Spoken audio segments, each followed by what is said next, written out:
I'm William Shatner. I've done a lot of things in my career, but this takes the cake. This is so cool. You, Joseph, today, it's all about you. You won the internet. Congratulations. It's exciting. It makes me want to celebrate. Makes me want to get up out of this chair. Makes me want to sing. Makes me want to dance. Makes me want to shout. Kick my heels up. Throw my hands up. Toss my head back. No, really, people should be shouting your name in the street. Come on now, sing that song. Joseph, Sing it out loud. Joseph. I want to celebrate. Put it up in lights. The internet belongs to you. See, no one else deserves to be celebrated like you because you are the best. Joseph Jaffe is not famous. I'm kind of famous. I'm Jerry Springer. And Jaffe is no host. He'd be lucky to be in my audience, let alone on my show. Well, maybe he's crazy enough to be on my show. I take that back. And that's not a good thing. But he's officially... Well, Peter, you might be the first person on this planet that has ever shut me up for this long. Good old Heraclitus, I tell you. That wild and crazy guy. If I came to you and I gave you $10,000 for 20% of the company. Deal. Yeah. So, is that a verbal? Younger than us, sorry to say, Joseph. What, younger than 20? Joe, we're just trying to help you because clearly you've lost control of the conversation. I never, you know what? With all due respect, I never had control of the situation. Doesn't mean I'm gone. What doesn't kill me makes you stronger. Look at you! You are insane! How did I do that? You're insane! You're insane! Yeah, I might be insane, but it is the insanity that might be confused with passion. And you need passion. You need passion to live. You need passion in life. You need passion to be alive. And you need to live every single day like it is your only day, like it is your last day. And today we have a champion who proves not only that he is alive and kicking, but he is living large and he is inspiring others. Now, I didn't want to embarrass him too much, but I'll embarrass him while he's sitting in the green room. I grew up always hearing the name Oscar Chalupsky on television. And in fact, I got to ask him, I think they were the Chalupsky brothers. Were they they were the Chalupsky brothers. This guy is a proper legend, He's bringing out the African in me now. I don't normally talk like this. What do they say? You can take the man out of Africa, but you can't take Africa out the man. And you can see lots of little remnants of Africa behind me. But yeah, we're going to bring on Oscar in just, about maybe 6 or 7 minutes. But before we do that, let's get on with the show and let's kick it off with a few things. Normally, I give away a little bit of my cryptocurrency, my Jaffe coin, as you can see up there in the corner. Today, we gate it. Typically, you need to have a bit of coin to earn a bit of coin, but because we have Oscar here and a different type of audience, that QR code, you have to follow a few things. You have to set up an account, but you'll get a bit of free Jaffe coin. There is no gate today, meaning you take that QR code. There's no expiration date, at least not for the next month.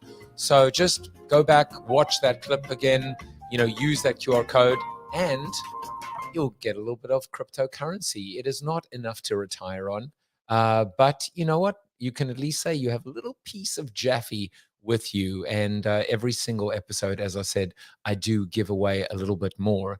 One of the things that many of you know is that I have a collection that I've just launched called Alpha Collective. And within the Alpha Collective, every single Monday, Tuesday, Wednesday, Thursday, and Friday, we run a coffee. It's a little virtual coffee from 8 a.m. to 9 a.m. Eastern Standard Time.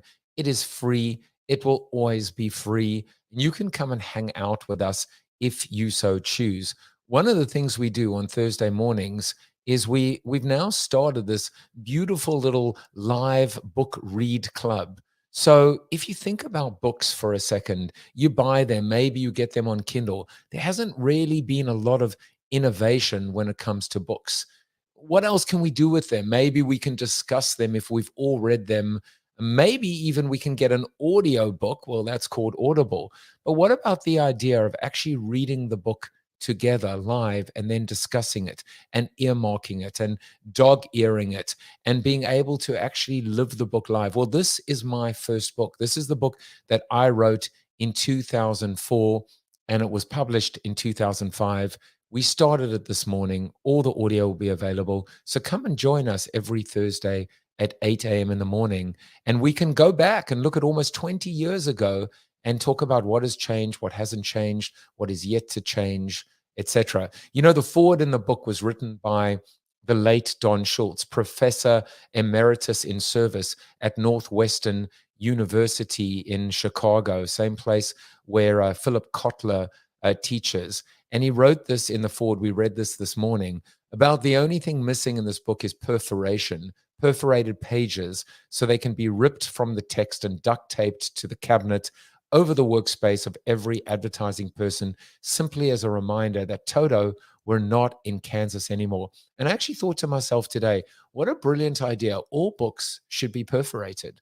All books should have the ability for you to be able to tear neatly out the page and use that page, send it to someone, plant it, do all these things with the pages. Once you read the book, you should be able to dismantle and deconstruct the book.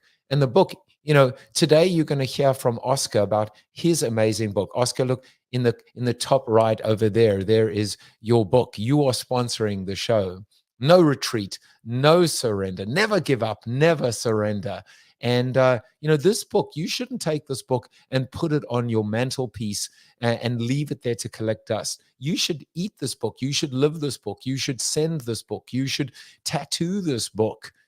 And buy another one for your mantelpiece as well. In fact, buy another one, a second one to give away, and a third one to put on your mantelpiece. Another thing that I'm doing is on Instagram. Oscar, you should do this too if you've seen it. You can now charge subscriptions. And one of the things I've started to do is for just 99 cents a month. That doesn't sound a lot. In fact, it isn't. You can actually now take advantage of what I do is I put little 1-minute highlight clips of all my guests. So today, after today's show, you'll get a 1-minute highlight of this episode with Oscar. And these 1-minute clips will be shared now with subscribers on Instagram. Here is Tom Morris, who was my guest on August 26th. This is just a brilliant, brilliant highlight from him. He's such a smart, smart man. Let me play it for you. Obviously, I'm sharing this with you today, but soon, subscribers only.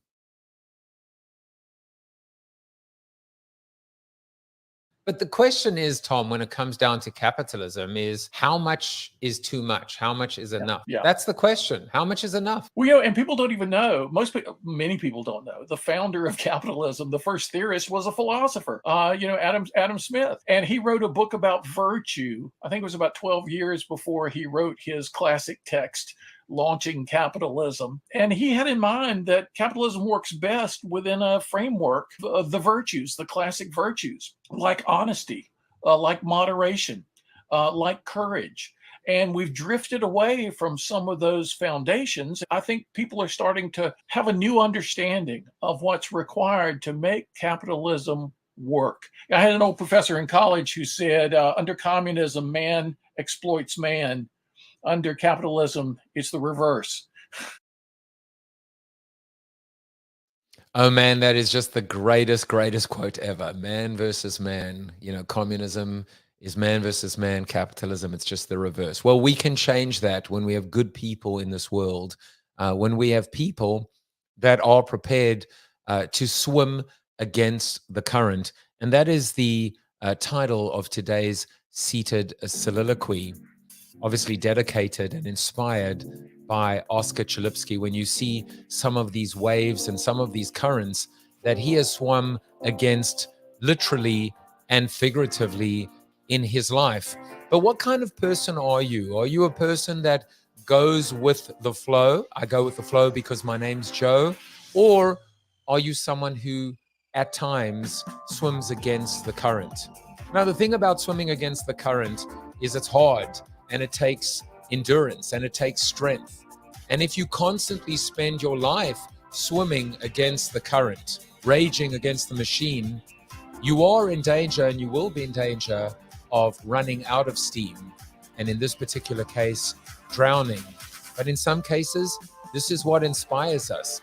This is what motivates us. This is what makes us disruptors or leaders or visionaries or champions or warriors, because we're prepared to stick our necks out, because we don't like it easy, because we want a challenge, because we know that without a challenge, what is life? What is the point in life? What is the meaning of life if we're not prepared to push ourselves to the limit and maybe even a little bit beyond? Now, this is not to say that this is how we should live our life. Sometimes being, even-tempered and mild-mannered and going with the flow is a good thing. Sometimes you need to go with the flow in order to rest, to recuperate, to recharge the ever-ready battery, if you will. That is Oscar Chalupsky. Sometimes you need to be able to save your strength for the real challenges in life. It's not so much the endurance, the ultra, the extreme marathons, the Molokai, the Ironman battles of our life, but ultimately, sometimes the Ironman battle is a battle against the enemy that we all need to defeat sooner rather than later, and that enemy is the enemy that is cancer. Now it is time to bring him onto the show. Let me tell you a little bit about him. Oscar Chalupsky is a South African paddler. He was South Africa's team's captain at the 1992 Summer Olympics in Barcelona, where he competed in K4 1,000-meter event, reaching the semifinals. He's also a 12-time world surf ski champion. His latest win in 2012 coming at the young age, the sprightly young age of 49, 29 years after his first win. Then in 2019, he was diagnosed with an incurable bone marrow cancer and told he had 6 months to live. But as with everything else Oscar does, he was determined to emerge victorious. It's now 2022, and he continues to paddle, kayak, play golf, probably mediocrely, and with a combination of medical treatment, exercise, iron determination, and unconquerable optimism, he has defied every doctor's prediction to date. How does he do it? Let's ask him. Oscar, welcome to the show. Thank you very much, Joseph, for having me on the show. It's really nice. And great intros. I'm impressed. I mean, I want to learn something from you. You know what? Like you can learn something from everybody. Absolutely. I mean, I'm learning from you at the 20, how many years later? Like 49? How does... 29 years later, yeah. 29 From 20 years old later. to 49. So, I mean, I know in tennis, for example, in any sport, quite frankly, you're over the hill at 34 or 35. How does a 49-year-old go and show those young spring chickens how it's done? I think that's the thing about life, is that you got to set your goals. And one of my goals was to win the Molokai, no matter, and I always just keep on coming back. And I always beat these young guys because I think I was different. And you talked about going against the flow. I did things differently. So I didn't just copy what all the Russians and the Hungarians and all those paddlers did. I made sure that I got my unique technique to beat everybody else. So, and most people at that age, at 49, believe in me, I probably then I couldn't even do one push-up. But what I could do was use my brains. And that's something you got to do. As you get older, you've got to really think, okay, well, how can I get better? And the only way to get better is to have a better technique and a better mindset. And that's why I kept on winning for so long. And also, and this is something that you sort of touched on, is you've got to enjoy it. If you're not enjoying it, get out of it. I love it. People say, what are you going to do? Why do you want to race? I said, no, I'm enjoying it. And I enjoy beating people. And that's been my whole life. I was saying the other day that one of the things that I thrive on are 4 words, which is I told you so. And but it's not from a position of gloating. It's not bragging. It's validation in a way. It's being able to say, not "I told you so," like no, no, no. It's more just like, "But I told you so. I told you." The fact that you didn't believe in me like I believed in me is okay. But now it's my time to remind you that I told you so. And it's, even Robbie Brosen, the founder of Nando's, we were talking about our South African connection. He always said that he was never motivated by the sweet taste of success, but rather by the fear of failure. So it's funny how different things motivate us. My belief is to prove people wrong. Robbie's is to stay away from failure. What ultimately is that motivation for you to keep going? Well, that's a very good question because, as I say, Robbie, I met him a few times. He plays a bit of golf. And I always just want to win. And then what I do is I set goals. So I've always got a plan on how to win. And then I'm sort of maybe a bit brash, maybe a bit overconfident. I go and tell people what I'm going to do. It's like when I was going to race for my at age 49 for my 12th world title, I said to everybody, "No, I'm going to win." My brother said, "No way, there's the best people in the world are there. You won't even come in the top 5. But again, I just always believed from such a young age. I mean, remember when I was 14 years old, I won junior and senior Ironman, the first person to do it in the history of the sport. So that's how long I've been doing it. And funny enough, you talk about 49, but last year at age 58, I won a race in Brazil, and the next guy was 28. So, but again, a lot of my friends said, "What are you doing this?" I said, "I love competing and I love taking on the people, and I always want to beat them no matter what." I mean, people tell you that even when I lose, I sometimes think I've won anyway, so they can't beat me. Well, I mean, that brings me back to that great quote from Vince Lombardi that said, "In all my days, in all my time, I never lost a single game. I just ran out of time." But let me probe that for a second, which is, you said, even when I lose, I felt like I've won. What does that actually mean to you, like internally?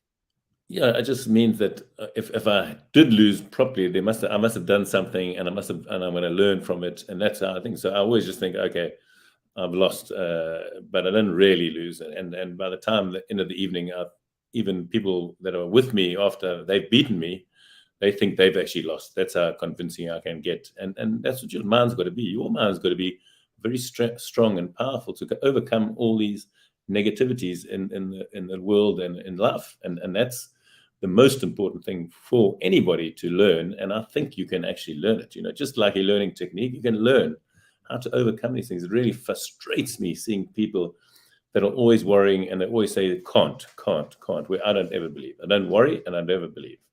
I mean, I think they also now refer to that as a limiting mindset versus a lot of the stuff you're talking about is, the manifestation right? I'm going to win. I can see myself winning. And then, you do something else that I've never actually heard of before, which is you do the manifestation in a way afterwards, which is so effective that even the person who won, it's like, yeah, you won. You're 20 years younger than me. You should have won by like this much. Instead, you won by that much. Dude, you got to work harder next time. I love it. Yeah, and I always do that. I mean, especially when I said, "Oh, now you're getting beaten by a person with cancer and all these cancers, and you rub should it in, rub it in." Exactly. Well, which makes them better as well, and they feel a bit bad, but it makes them better. I can assure you. I'm sure, and of course, I'm sure you do it in a very warm way as well. A little bit of friendly competition never hurt anyone. Exactly. We'll obviously talk about the C word, but before we do, I normally have a little section where I try and embarrass my guests as much as I can, called Fun Facts. And I was like, how do you embarrass this man? I don't think you can embarrass him at all. But there were some questions that you posed. For example, I was thinking like, what non-water sports do you play? So this is a very tough question to have to like think about. What non-water sports do you play? And then this combined with another question, which is, what strange sport did you get national colors for? So I try to rack my brain, think, what are the sports that quite possibly Oscar Chalupsky could play and do very well in? and didn't involve water. And so the only one I could come up with was a South African sport called Yuxke. I don't even know why it came to my mind, but we actually have a photo of you winning the National Yuxke. I'm just kidding. This is completely, you do not have a belly like that, but tell us about these two sports, which non-water sports, and where did you get your colors? So the funny thing is, and this is how life goes. I was at school and I was I was already a Springbok and national team already at school. And then the people that are getting most of the accolades were the rugby players. So I said, this is bullshit. Why did these guys get? I used to have to watch them every Saturday afternoon, watch them play rugby. I said, no. I told my guys, they were in the tuck shop. I said, listen, guys, this is me. This year, I'm going to play for Natal Schools Rugby. And he said, hey, but you don't even play rugby. How are you going to do that? But again, I set my goal, and guess what? I made Natal Schools Rugby. So that's one of the, and I know a lot of the people. In fact, yesterday I was with all the top Springboks and an Australian and a New Zealander. The one guy is Karen Reid, who captained New Zealand, and then George Gregan, who captained Australia. Then I was with Stalkberger, who captained South Africa, Jean de Villiers, who captained South Africa, and Brian Abana was there. So I had all these guys. I was having dinner with him last night. So that's the one sport. The other sport, I was forced into it. What happened was I won the Molokai 7 times in a row. And because of apartheid, they said, no, you're not allowed to race now because we're too affiliated with the Olympics. You're out. You can't play. So what do? You've 7 times world, you've never been beaten. And then they say, you can't play. You can't compete overseas anymore because you live in South Africa, even though I had a German passport. And you know what I did? I looked and I saw what Ernie Els and Tiger Woods were earning. And remember, my sport is a Cinderella sport. So when you win a good race, you get 2 bottles of wine. If you don't make a big race, you win 1 bottle of wine. I mean, that's it. I mean, it really is Mickey Mouse. And it's box wine as well. So yeah. And I decided, okay, I'm going to go and take up golf. So my first bet was to get from 24 to scratch in one year, which I did. And at the end of the year, I'm actually sitting in Cape Town right now. I was playing at Royal Cape Golf Club. And a guy called Graham Beck. Most people, South Africans, know Graham Beck. He was a very famous coal magnate, and he makes magnificent champagne, Graham Beck champagne. And he saw me playing at the end of the year. And what he said to me, he says, okay, Oscar, next week, this is the deal. If you can break par at Clovelly Country Club, which is just up the road next to Fishhook, you probably know it, I will pay for you, your wife, Claire, your son, Luke, to go to David Ledbetter, the best coaches in the world, for a whole year to become a pro golfer. And as you know, from his religion, his mother died 2 days before, and all bets were off. So that was me. So Ernie and Tiger are very lucky. I didn't become a pro golfer, but that's how close I was. So I want to talk a little bit about ability, right? So oftentimes we say to people, and we hear these words, you can do anything that you set your mind to. You put in your 10,000 hours. If you dream it, you can do it. All of these things. Clearly, you are gifted with an athletic ability that transcends water. You know, you're like I don't know, you're like Dr. Strange. You're wind, you're fire, you're earth, you're air. Where's the line that basically says, you know what, Joe, sorry, but you're never going to win Ironman at the age of 51 with open heart surgery? Where is the line between just go for it and make it happen versus just be a little bit realistic and go back into your box? Yeah, it's funny. I mean, people think I had ability. I think my brother had actually more ability. He was a better specimen, like thinner and wiry and really fast. But it all comes down to the brain. I mean, I remember when I was in primary school, I saw these magnificent athletes, and they just never made it. And they were so talented, and it's just that brain, and I talk about it in my book a lot of the time, is that you've got to let your brain rule everything. And if you're positive in your mind and you work it out and you can see that you're going to win, you can just about accomplish everything. But having said that, there's a lot of the times where I said, hey, I went to Australia racing against the Grant Kenyas of this world in the Newt Graham Ironman series. I was too heavy for the sand. I was like 10 or 15 kilos, and running in the sand, I couldn't manage. I changed direction. I said, sorry, I can't win in that, and gave it up. So It's up to your brain to work out what you're good at and what you're not good at, and focus on the good. And that way you'll always have far more successes. Yeah, I mean, I think that's true. And I think the fact is we've seen throughout life unbelievable talents that have never realized their potential because of their brain or their mindset or their, their attitude or their discipline, etc. Your brain is a very important organ in your body, and we'll talk about what's happening inside you, but in a moment. But I wanted to go back to this phenomenon called the Molokai. It sounds like a god of war. I'm assuming the Molokai to your sport, is it's I would have said canoeing, kayaking, paddle. This is surf, ski. Like, what is the actual category? So it's a surf ski. So basically it's the same as a kayak. The only difference is it's closed. So when you fall off, you can just jump back on. It's exactly the same as Olympic kayak, but in the Olympic kayaks you sit inside, Sea-Kayaks you sit inside, but surf skis you sit on top. So when you fall off, you get back on. So it's a much safer sport. And Molokai is a leper colony. One of the islands is called Molokai, and the Channel of Bones is where we start in Molokai, where this leper colony was, and we finished in Honolulu or Waikiki. That's Oahu, and that's a 52-kilometer stretch of serious open ocean water where there's 20 or 30-foot waves, and that is the pinnacle of paddling. And it's funny that even though we've got now RCF championships, we've got all these other world championships, everybody wants to win the Molokai. So it is still the pinnacle on anybody's resume to win the Molokai. That is the number one race in the world still to this day. So this is like is this the Comrades Marathon of surf ski, of kayak? Exactly. That's hit the nail on the head. Exactly that. Yes. Well, I'll show you some of the waves in a moment, but this is a little clip called "Preparing for the Molokai."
I mean, I was looking at some of these photos, and they're just crazy. These waves, and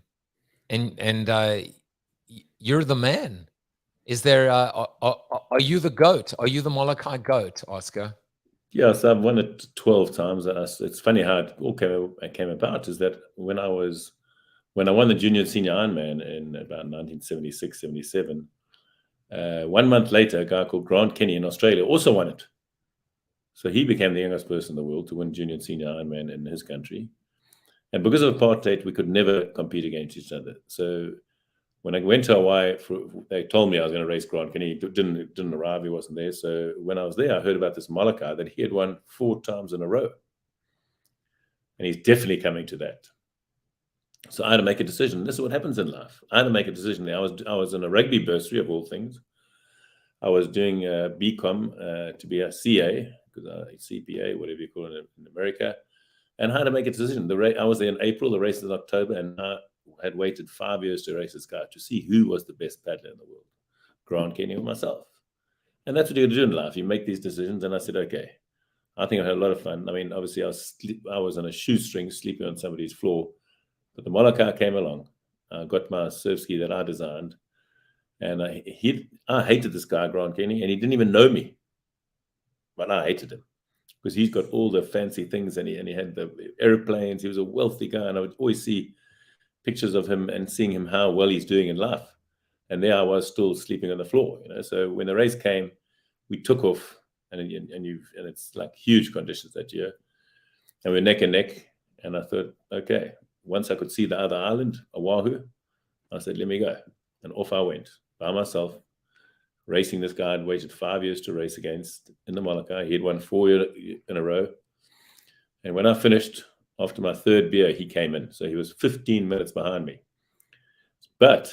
And from that day on, we became mates. But I won 7 years in a row by a long way. And then I got banned again. So the Molokai is very special to me. It's a very special race. It's very difficult as well because the conditions can be anything. The winning time that year was 3 hours, 23 minutes. And I've won some of the Molokais in 5 hours. It's not like the comrades. You just go down or uphill. If you've got a headwind, suddenly, instead of going 20 kilometers an hour, you go 5. So it takes 5 hours. You've got to practice all this. So it's a very unique sport, you know. The air horns are out. I love the little bit of like rubbing it in, which is when I was finishing my beer, he arrived. So no, there's a lot of beauty in that story. Hating someone, but it wasn't hate. It was almost this idea of fueling your passion and your will to win. And now the two of you are mates. I did want to just follow up with this question. I mean, you see Nelson Mandela behind me, being a South African, being a white South African, leaving South Africa, growing up, I was a little bit younger. How did it feel being banned? How did it feel showing up even afterwards? How did you represent and how did you deal with the politics of a reality where all you wanted to do is just play sport? Yeah, I mean, that was very tough. I mean, you don't realize how much us guys were affected because there was no junior world championships. We never got to see how good we are. When we raced overseas, we used to go under pseudonyms, under Mechelen, under Richmond B Canoe Club. So we could never race as South Africans. In fact, there's a big race in Spain. My dad's he won the race in 1969, and his name's carved there, and it says Paul Chalupsky, South Africa. So, and now, all these years when we were banned, we couldn't even race in these races. And when we did one, it was some for Belgium or England, not for South Africa. We weren't allowed. So it's sort of, and again, what could you do? The only thing I could do is always have included people that previously disadvantaged. I don't care what color they are I'm racing against. And that's the only thing you could do. I couldn't do anything else. I signed an accord, I never forget, where we said we'll help the black paddlers. But I mean, there weren't that many black paddlers, but the ones that are there, we helped, of course, as much as we could, So there's nothing you could do. And you had to fight against this all the time. And you had to try and keep your standard at this high level without competing against people. You'd just like racing the Molokai. I never knew. I couldn't race against them during the year. I couldn't even go to Australian race. They wouldn't let me. It's an interesting, flip in a response, which is this idea there's like what could you do, but at a level of being an athlete, which is waiting and waiting for your time to reemerge, and then be, I guess, a statesman and represent, at least aspirationally, proudly, maybe not where the country had been, but where the country was heading.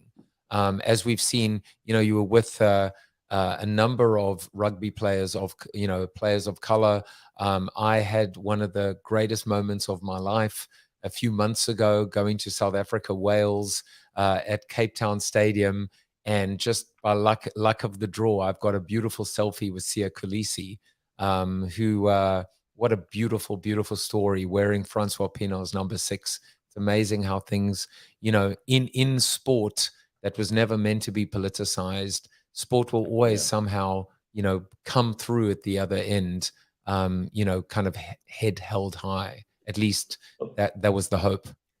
well, the same thing's happening with Russia because these guys got banned. It's not their fault, and they probably anti-war and anyway, but they were getting banned from Wimbledon and things like that. So the same thing happened to us, but it just was ours was far more stricter than what they did with the Russians. So that was very interesting for me. But again, I met the great man, and that's another thing in life. You got to sort of learn to move this way and that way. So can you imagine? I was 7 times world champion. Then I went and played golf, flat out, no paddling. So then I put in the 19th hole. You do drink a little bit extra. And then I got a call to say, listen, we're going to the Olympics in 92. So I changed from long distance golf to training for the Olympics, to go to the Olympics. And obviously, again, it was a very nice meeting Nelson Mandela and saying thank you what he did. I mean, he did a fantastic job for South Africa and for us sport, because otherwise we would be nowhere.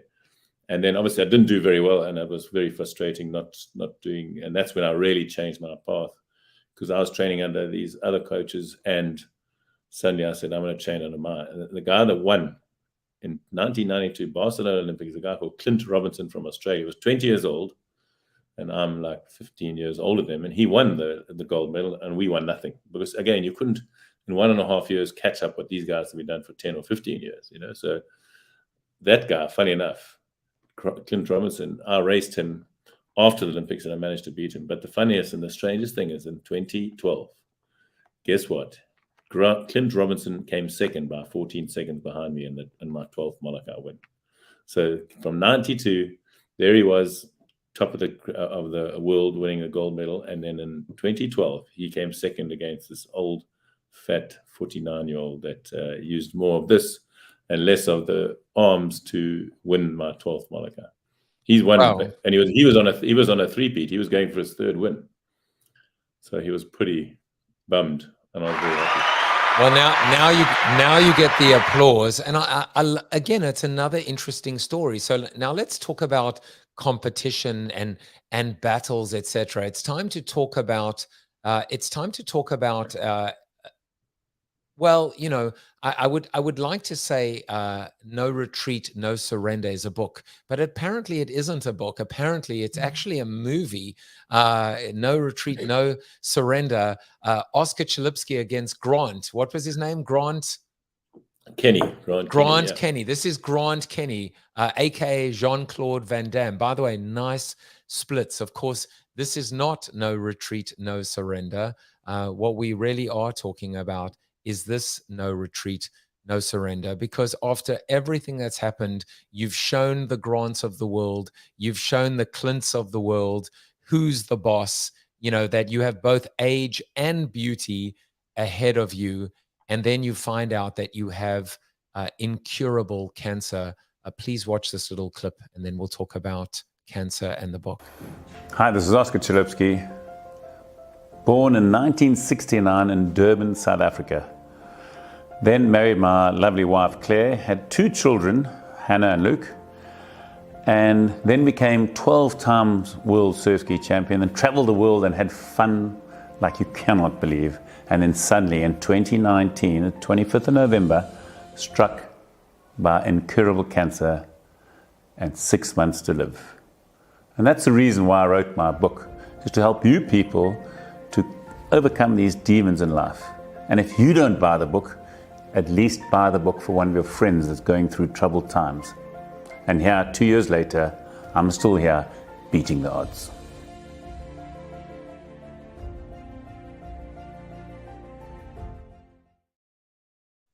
All right, so we will set it up properly. You find out you have cancer, incurable cancer. You have, you know, you've been given the sentence, how much time you have to live. Talk about what happens next in terms of your. It was funny. I was sitting in my lounge there next to my wife and got the news, and he said, "No, sure, we don't know where this cancer is, but we know you got a tumor on your spine. It's pushing on your spinal cord." I was in immense pain, and they said, "You got 6 months." And funny enough, the 25th of November is the day before my wife's 60th birthday, and I said, and she obviously broke down and said, "This is terrible news," and she was wailing. I said, "Listen, and we're not going to have our 60th," and there was a surprise party. She didn't know. And that's where it changes your life. You see, cancer, you can do many things with cancer, but one thing it changes your life is, and I just looked at myself and I said, number one, I'm not dead. I don't care what this cancer is. I'm not dead now. So let's live life.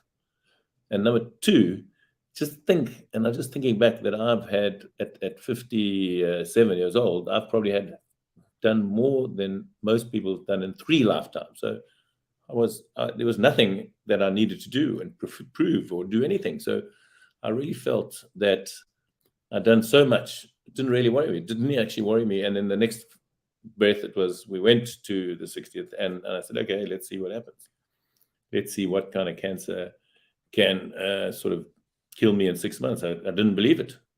And again, when I came back to South Africa, because I went to Groote Chris Barnard's hospital there, and again, you get lucky. So like half an hour before I was going to have operate on my back to take a piece of this tumor out of my spine to see where the primary cancer, they found out I had multiple myeloma, bone marrow cancer. And again, I still thought, okay, well, so what do you do? Just give some chemo and we start paddling next week. He says, no, it doesn't work like that. But again, you just have that attitude all the time, you know. So at no stage did I think this thing was going to beat me. Sometimes, obviously, you have a split-second thought saying, sure, especially when having my bone marrow transplant, you know, and it was through COVID, which is terrible. So nobody visiting, real tough time. And when so basically they take you to the edge of death, and then they give you a new bone marrow, and then you slowly come on. So I couldn't walk 200 meters when I came, and then it used to take me at least 24 hours to recover from a 200-meter walk. But I just knew, and every day I just kept on pushing, and I said, no way is this going to beat me, you know. So, and again, if you have that attitude from the start, and believe me, it gets tough, because some days, I mean, I couldn't see, and then some days you lose. I lost 15 kilos in the hospital, and excuse me. So these things happen, but you've got to, as soon as you get a negative thought, you've got to just go back onto a positive thought, you know. So, and that's, I think, what life takes, you know. And there's so many people that have these negative thoughts that overtake the positive thoughts. And that's what you've got to learn to see. If you get a negative thought in your head and you say, hey, this is ridiculous. What am I thinking? And you've got to change it and stop it immediately. And that's the whole thing. And cancer makes you focus to realize, hey, live every day and do it properly. If you're going to do anything, do it properly. So that sort of change makes you more focused, and so cancer is terrible, but it just makes you more focused and realize what you've done in the past is going to be good, but you've got to keep fighting all the time to help. And then something that I did, which people love me for, is that I shared my whole experience to make sure that I was helping other people, because there's so many people that want to support you. And if you don't tell them, you can't get support. So that's what I did all the time, is I made sure I shared my whole journey. And again, Claire says, oh, can you imagine? And you can imagine how many emails and WhatsApps and things I get saying, I've just been diagnosed with this cancer and that, and I get thousands of them. And then you reply and say, listen, come on, surround yourself with positive people, and believe in me, you can overcome this, you know. And it's like, it is a bit depressing, but it doesn't really worry me. I just give them my best answer and say, listen, you can do it, and keep following. And that's what I try and do all the time. And you get it every day. And it's frighteningly how terrible it is, how many people get cancer. I mean, I hear it every single day. I get a person every single day. Oh, I've just got cancer. I've just bought your book, and I'm just giving can you sign this book? Because I've got a friend just got cancer, and this will help him. So it's a terrible disease, and it's just rampant. It's rampant, especially if you put it out there, then you get so many people wanting your help. So you get all the people coming to you asking for help, and I'm very happy to give it. So that's, and I think that's a good thing to do. You know, so some people just like cower away, but I said, no, I'm going to see if I can help myself and help everybody else. And the most important thing is that support comes from all aspects of life, young kids, old people, anywhere, you know, and you can learn from anybody and anywhere, you know. It is, you know, it is a disease that has affected almost everyone in the world, directly or indirectly.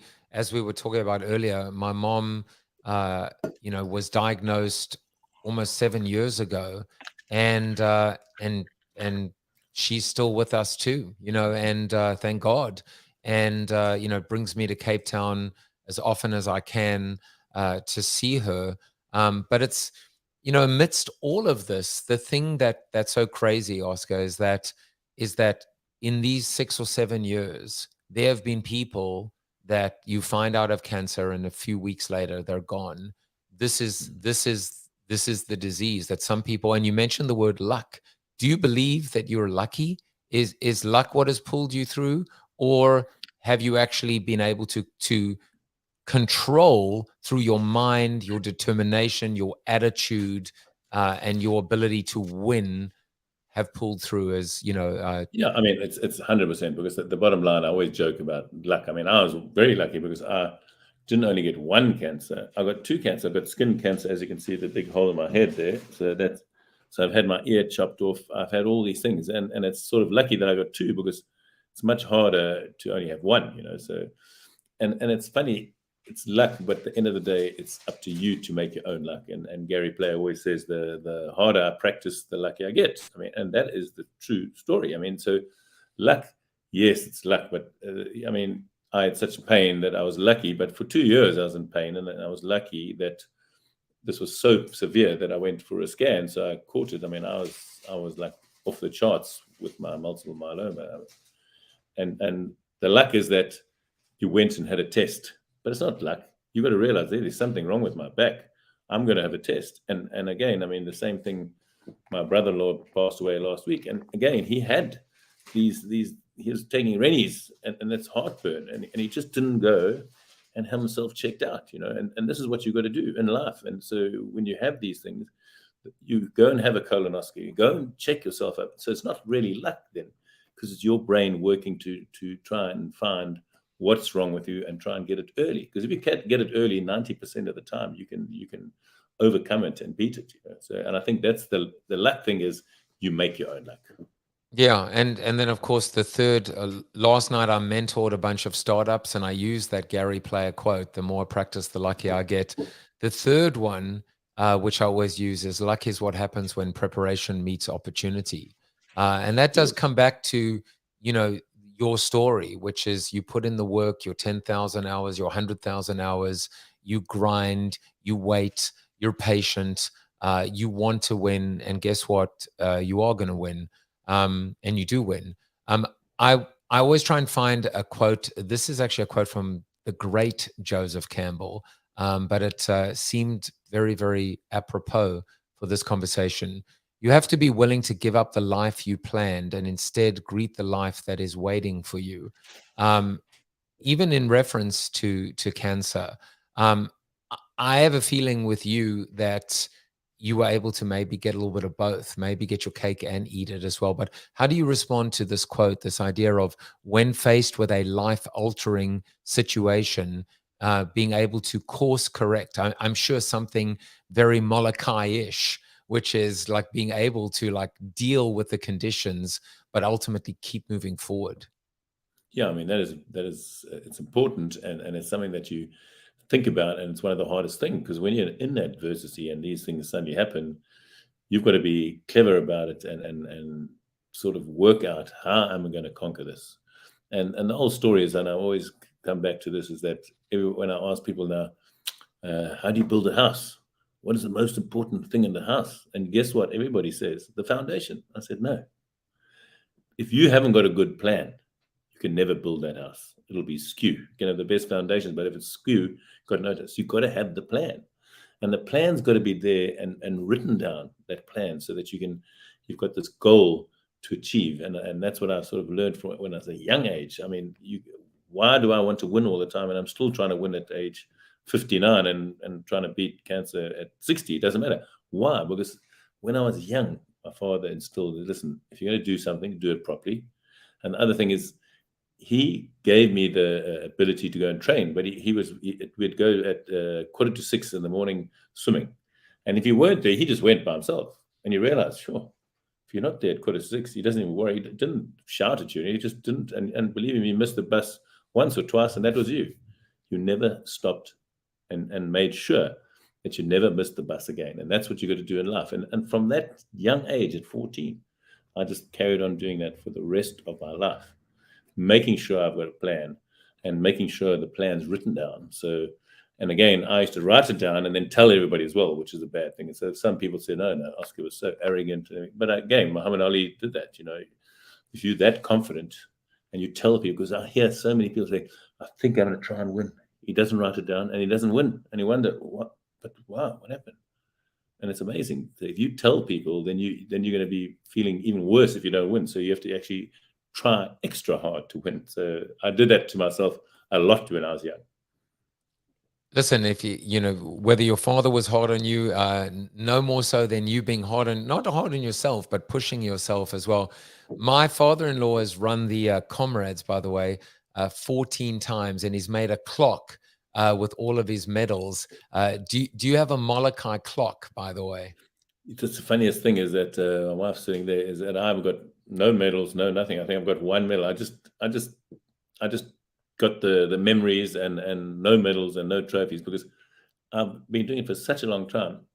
I reckon I'd fill 3 or 4 bedrooms of the trophies we won. I mean, it's unbelievable how many trophies we win over years. And understand I was doing all these sports for such a long time that eventually we just gave up. So we've got nothing. You wouldn't even know that I'm a sportsman when you came to my house. There's not a single medal or anything. I think the only one medal I've kept is the State President's Award and my Olympic medal, because you get a participation medal. So those are the only 2 medals I think I've got. I don't even know where they are. So I'm sort of not sentimental in those things. And I would have, again, when I was young, I sort of did it.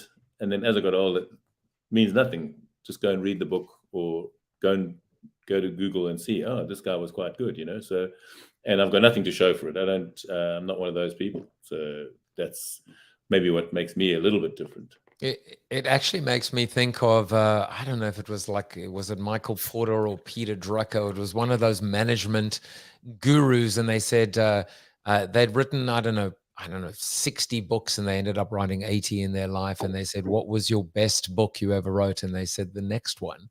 And so, like, to me, I jotted down this idea of memories versus medals. Like, medals represents the past, right? But creating the next memory is this will, right, to keep going. Yeah.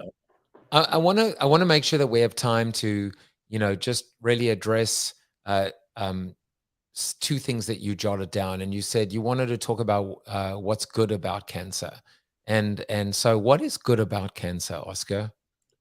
Well, you see, I mean, at the end of the day, it makes you realize what you've done in life, and it makes you much more laser focused on what you've got to do in the future. Because you don't just carry on going along through life and being sort of mediocre. You've got to realize you've got to be the best. And I think that's what changed in this cancer journey, is that you realize, this is something serious. You've got to be laser focused and make sure that everything you do it at the best of your ability, and everything you actually want to do it well. So this book came about, and I would never have written a book if I didn't get cancer. So look at that. I would never. I'm just not into doing another egotistical book about sportsmen. And this book is exactly the opposite of that. I wanted, and you talked about my serrated edges in my book. This book, after every chapter, has got life lessons to teach people. Hey, this is the mistakes I made. These things you can learn from, and this is this is where you learn. So I've got people that keep that book and read that page. Oh, that's that life lesson I'm going to use today. As you said, instead of putting it out there, they just put posted stamps on those sections of life lessons, because you can learn from everybody. And that's what I try to do in this book, is make sure that I've got lessons that can help people, not just sportsmen, not just cancer sufferers. There's a lot of people out there. I mean, I hate it when I hear young kids committing suicide, and the suicide rate is shocking. So all these kind of things, you need to have something, and that's what this book was about. So when Graham Spence, I mean, this is also interesting, my co-writer, I've known him for 30 or 40 years. So he was covering me from when I was in 1967, when I won my junior and senior honor. He came to Hawaii with me. And it was funny, I phoned him up, I said, Graham, on the 29th of November, I said, Graham, I think we've got to write a book. He says, yeah, maybe we should. And he said, why not? He said, I've got cancer. I've got 6 months to do. He says, I've got a small problem, Graham says. He says, I've actually, on a deadline, I've got 4 months ago. I said, no, it doesn't matter. We'll do a book in 2 months, So again, that's how it didn't worry me one bit. And the book took 2 years. And the most important thing about it was trying to inspire other people. And it's been fantastic. The reviews that I get, I love it, because they're always saying, hey, you've got to buy this. This book will help you. And again, just yesterday, I got a Doug Ross friend of mine from Durban, he said, one of my staff's got cancer. Can you do a book? So off I did, signed the book, sent it, and I know it's going to help this girl hopefully overcome the cancer or give her some direction of how to fight the cancer. And that's what the book is about. So it's not about telling people how good I was. It's just telling people everybody makes mistakes, and I made plenty, but learn from them. Don't just brush them aside. Learn from your mistakes, and that's what the book's about. Well, I have two more questions to ask you in the time we have, and the one is just a follow-up to what you just said. You spoke about making mistakes. I've had Dan Pink on the show who's spoken about regrets and how they're important. You should, people say I have no regrets. You should have regrets because you learn from them. So what is the biggest mistake that you've made that you've actually been able to learn from, and that has maybe made the most impact in your life? I mean, there's so many. That's the thing. There are so many. I couldn't like the biggest joke, my brother and I were racing in this big race in Spain. And can you believe it was a national team, and we were racing under Mechelen, and Herman and I won it, and we arrived in Madrid. The race is in northern Spain, and it's a 21-kilometer race. My father's name's carved on the bridge, and now Herman and I are heading in a double, trying to emulate my dad. We get to the airport, and we tell the people there, and everybody knows about this race. It's got like 1 million people following live, and it's like the Comrades Marathon of Spanish paddling. We get there, and can you believe this? And this is organized by a South African administration. We get there, and I said, we're going to win. Believe me, you're going to win. And she said, but sir, the race was last weekend, and that's a fact. Can you imagine a whole national team arriving for a race 1 week late? I mean, and again, that's how you handle it. Now, what do you do then? You learn from it. And we came back 1 year later and won that race because didn't cry about it. Just said, okay, I'm going to get even. And that's what you're going to do in life. I mean, and that's what I did all the time, So I learned from that. And you've got to keep learning from these things that happen in life. And I think, by the way, we forgot to ask what was that other sport I played, because you had Sean Thompson on your show. So I was in the national team lifesaving, and there was a bodyboarding competition when I was on lifeguard duty. I won the Natal Championships. Then I went to the South African Championships. I won that, and then I was in the national. I was the only guy who won the South African Championships, and I got sent to not Yukska. So not Yukska. Okay, just checking. The bodyboarding, and Sean Thompson was my handler. Can you believe it? So Sean and I grew up in Durban, and we used to call it boogie boarding. Boogie board, exactly. And so I came 12th in the world, which wasn't that good because I didn't have much time. But again, to change, that's the whole thing about life is change. I mean, there I was paddling, and then I suddenly went boogie boarding, and it just gives you a much bigger repertoire. It gives you. You're not just a one-trick pony, and I think that's also important to learn. As I say, I stressed that earlier on, is that you've got to try and move yourself from, first I was a long-distance paddler, then a golfer, then a sprinter, so those kind of things. And then all the time I was doing all this sport. I wasn't like a Gary Player or Tiger Woods. I never woke up in the morning with a big bank balance and say, I'm just going to paddle. I always worked. I always had to have time for my family. And I never was a full-time athlete. So it's such a big difference. So you can imagine how much harder it is. Some of the young guys I was competing, they were doing nothing. I needed to put my kids through private schools. And that's why it is so different to get this balance in life. And I always, it's like a pendulum because it changes. When the kids are young, you got to spend time with the kids. And as they get older, you change. And then you move between sport and work. Work's much easier than doing sport. It's much easier to go and wake up in the morning and go and do a few calls than waking up in the morning at 4 o'clock in the morning and paddling for 5 hours, So these things happen. So that's what I try to bring in the book, is that life's sort of a balance, but it's not a perfect balance because it changes all the time through your life as it goes. And suddenly you've got cancer. Believe me, you've got to concentrate on that for a while. I've seen so many beautiful little crumbs along the way in terms of connecting the dots. And one of the things that we jotted down before was this idea of why have you been so successful for so long? And I actually, in a way, I think you've already answered that, because there's been agility, there's been versatility, there's been the ability for you to move constantly, just like you are in the current, right? Just letting, sometimes swimming against the current, sometimes letting the current take you and know how to work the current. But the thing that just time and time again, Oscar, just keeps coming up is this idea of living to fight another day, coming back 1 year later and winning, coming back after the ban.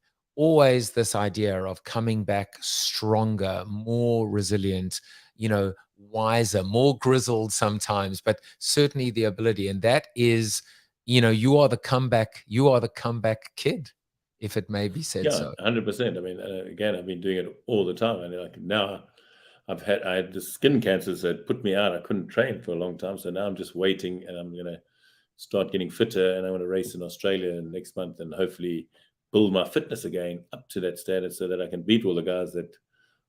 The funny thing is everybody wants to beat me. Even though I've got cancer and I had one arm, they want to beat me. They get so happy when they beat me, which is strange. I always say, what do you think? You should be beating me. Come on. But again, I will just push my body so that I can slowly get back to where I was. And then next year I'll be in my 60s, and maybe I'll go to the Molokai and get lucky and plan to win the Molokai at 60. That would blow a few people away. Well, listen, if you believe you're going to win the Molokai, you let me know, and I will be there to cheer you on. I'm just glad that Oscar Chalupsky has decided not to be a talk show host. Otherwise, that would be the end of me. If you want to follow Oscar and really just what an amazing story. It's not just the continued physical, athletic story, but it's this battle that so many people share with cancer. But more importantly, how he's been able to turn it and fine-tune it and focus it and help other people. You can follow him on Twitter or on Instagram at Oscar Chalupsky. Please go and buy No Retreat, No Surrender, the inspiring story of a world champion sportsman and cancer warrior. You can find out, you can join the team by going to Coach Chalupsky. Who wouldn't want him as your coach? And I'll tell you, I'm fairly certain, Oscar, that none other than Chuck Norris is going to be contacting you soon. You are Chuck Norris approved. And we will be back next week. Oscar, so amazing to meet you. I tell you, growing up in South Africa, just hearing about the Chalupsky brothers, I'm like, wait a second, I remember them. Those crazy people battling the tides and the current. It was a pleasure to finally meet you. Thank you very much, Jose. I really enjoyed being on your show, and good luck with future shows. And good luck with the Molokai. We will be watching. Take care, everyone. Bye-bye. Thank you for watching the show about hope, positivity, optimism, and if there's time left over, a little bit of marketing with your host, multiple author, and global keynote speaker, Joseph Jaffe. If you like the show, tell a friend or two.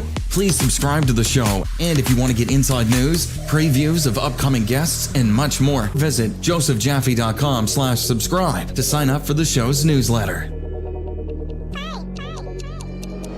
And despite the best ministrations of your wife, you still look ugly.